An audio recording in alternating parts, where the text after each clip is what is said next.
अगर आपका GS foundation का कोर्स अप्रैल के महीने तक चल रहा है और आखिरी के महीनों में 2 से 3 क्लासेस पैरेलली चल रही है, तो there's a very logical question that how you're going to write the pre of that year.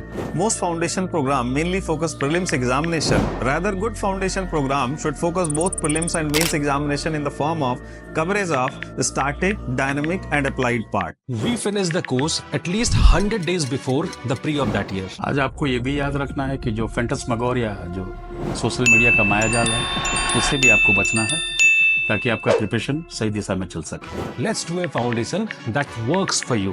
Clear direction. Timely delivery. Strong foundation. Hello, my name is Simran and in this UPSC exam I secured the rank 66 and in this video I will be sharing my strategies for the paper of essay.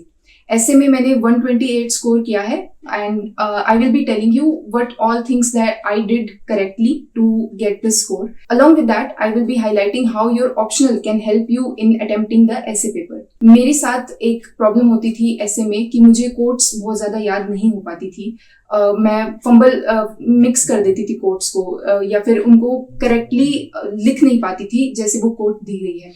तो इसलिए मैंने उस चीज को फिर ज्यादा अपने साथ नहीं रखा कि मुझे कोट्स जरूर लिखनी है। मैंने एग्जाम्पल्स पे और एनेक्डोट्स पे ज्यादा फोकस किया।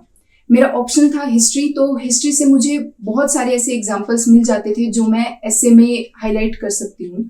तो मैंने अपना यही स्टाइल बनाया कि अपने ऐसे को मैं किसी एक हिस्टोरिकल एनेक्डोट से स्टार्ट करती थी और उसके बाद उसे अपने सब हेडिंग्स में और जैसे भी मेरा ऐसे का मैंने अपना पैटर्न सोचा हुआ है उसके अकॉर्डिंगली लिखती थी। सब हेडिंग्स में भी मैं कोशिश करती थी कि एक पॉइंट ऐसा हो जिसमें मैं हिस्ट्री से रिलेटेड एग्जांपल्स लिख सकूं। तो आई थिंक अगर कोई ऐसे एस्पिरेंट्स हैं जो कि कोट्स याद करने से स्ट्रगल कर रहे हैं तो आई डोंट थिंक कि उसको बहुत ज्यादा एक इम्पॉर्टेंट पॉइंट बनाने की जरूरत है। आप ऐसे कोट्स रख सकते हैं जो आपको याद हो, इजी हो, बट अदर देन दैट आप अपने ऑप्शनल से, जीएस से, एथिक्स से ऐसे एग्जाम्पल्स निकाल सकते हैं जो आपको ऐसे में हेल्प करें। इसके साथ ही I would like to tell you some story of my essay preparation. मैंने अपना पहला ऐसे अपने प्री के पेपर के बाद लिखा था, 24 का प्री जो मैंने क्लियर किया, उसके बाद ही मैंने इसकी प्रैक्टिस स्टार्ट की।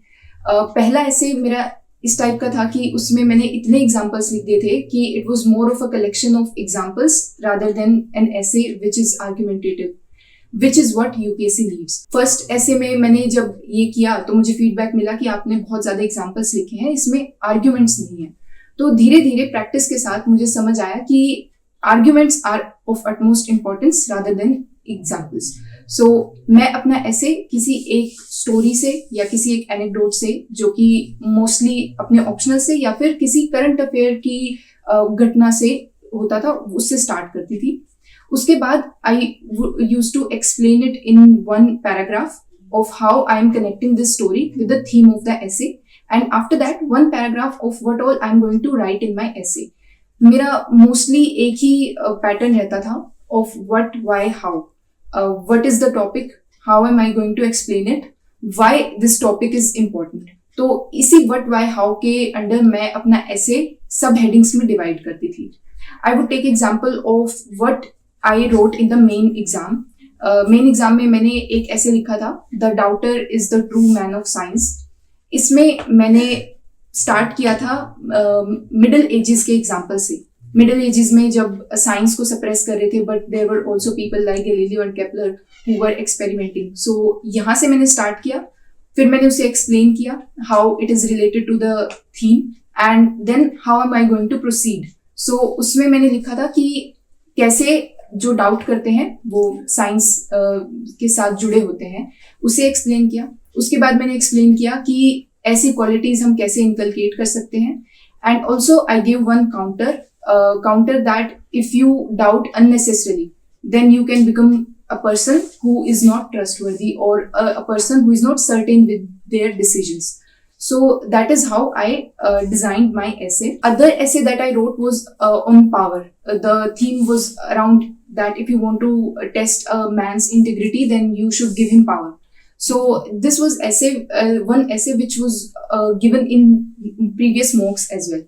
तो उस ऐसे को मैंने इस तरीके से लिखा था कि मैंने उसमें स्टार्ट किया था शेख मुजीबुर रहमान के एग्जाम्पल से कि how after being in power he was not able to hold it because of certain problems that he faced, and then I ended it with the example of Sheikh Hasina. So this is how I tried to do a full circle of what I started, and then in the conclusion how to end it with the same line with which I started it. तो ये भी एक तरीका है. मैंने एक topper की copy में पहले देखा था कि उन्होंने जिस एग्जाम्पल से स्टार्ट किया उसी को कहीं ना कहीं कंक्लूजन में एंड कर दिया. इसका एक और एग्जाम्पल मैं दे सकती हूँ. मैंने एक ऐसे लिखा था which was about how unusual decisions can take you to places. So वहाँ पर मैंने फोगाट फैमिली का एग्जाम्पल, इस एग्जाम्पल से मैंने स्टार्ट किया था कि how Mahavir Singh Phogat ji took this unusual decisions of taking his daughter to wrestling. And then in the conclusion, I wrote about how Vinesh is now taking forward the legacy and all, because the issue of Vinesh was a hot topic back then when I was preparing for mains. So this is how I try to complete the example. एक simple doubt होता है कि philosophical essay लिखना चाहिए या फिर fact based essay. मैं अपने केस में philosophical essay ज़्यादा prefer करती थी because philosophical essay में आपके पास freedom होती है topic को interpret करने की. It is not important कि आप topic को सही interpret करें. जो examiner सोच रहा है वही आप सोच रहे हैं, ऐसा जरूरी नहीं है. इनफैक्ट जरूरी है कि जो आप सोच रहे हैं आप उसको जस्टिफाई कर सके अपने पूरे ऐसे में. तो फिलोसफिकल ऐसे ही मैं चूज करती थी, बट मैं कहूँगी कि प्रैक्टिस में आप दोनों टाइप के ऐसे लिखिए, फैक्ट बेस्ड भी और फिलोसफिकल भी. फिलोसफिकल में जितना मर्जी हो सके उतने डायमेंशंस निकालने की कोशिश कीजिए और उन डायमेंशंस में जितने ज्यादा हो सके आर्ग्यूमेंट्स बनाइए.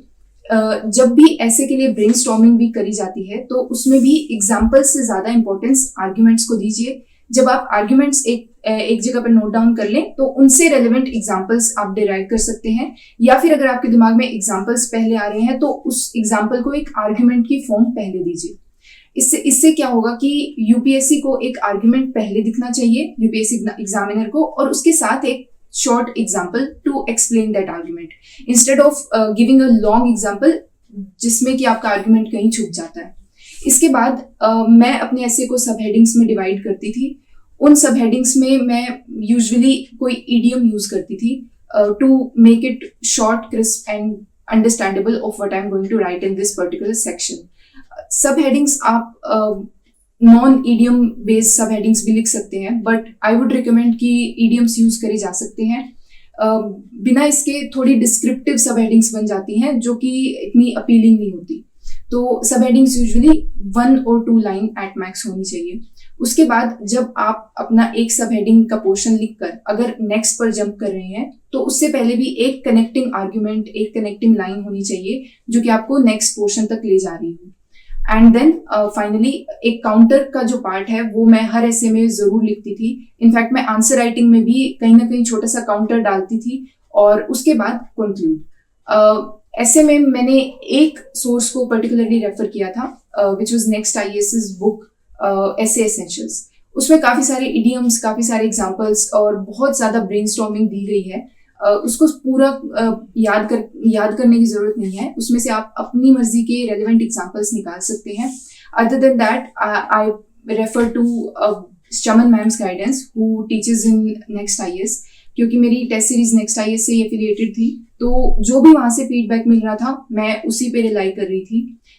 टेस्ट सीरीज में मुझे कभी 105 से ज़्यादा मार्क्स नहीं मिले थे और मेरा फीडबैक भी ठीक रहता था. Nothing exceptional but nothing below average too. पर मेन एग्जाम में I was able to translate it to 128. But I would definitely give credit to Next IAS's incredible guidance for essay paper especially. Other than that, I would say कि जो भी आपकी knowledge GS की है, ethics की है, optional की है, उसको ज़्यादा से ज़्यादा ऐसे में यूटिलाइज करने की कोशिश कीजिए. फॉर एग्जाम्पल जो मैंने ऐसे लिखा था पावर डायनेमिक्स पे, उसी में मैंने एक सब हेडिंग डाली थी कि how to keep yourself away from the hunger of power, कि पावर में आकर भी आप एक पर्सन ऑफ इंटीग्रिटी बने रहें तो उसके लिए क्या क्वालिटीज हों. वहां पर मैंने एथिक्स में अपनी जो भी नॉलेज थी वो सारी डाली. Words like unconditional positive regard और पॉलिटी की knowledge, for example checks and balances, how that keep a person answerable when he is in power. So ये सारी चीजें आपको ऐसे में बहुत ज्यादा हेल्प करेंगी. However, जैसे मैंने किया कि प्रीलिम्स के बाद ही अपना पहला ऐसे लिखा, that I would not recommend. अगर आपको लैंग्वेज से रिलेटेड कुछ स्ट्रगल्स हैं तो आपको ऐसे की प्रैक्टिस पहले से ही स्टार्ट कर देनी चाहिए.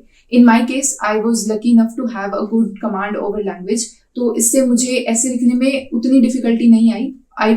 मेरा मेन स्ट्रगल यही था कि मुझे अपनी थॉट्स को थोड़ा अरेंज करना था.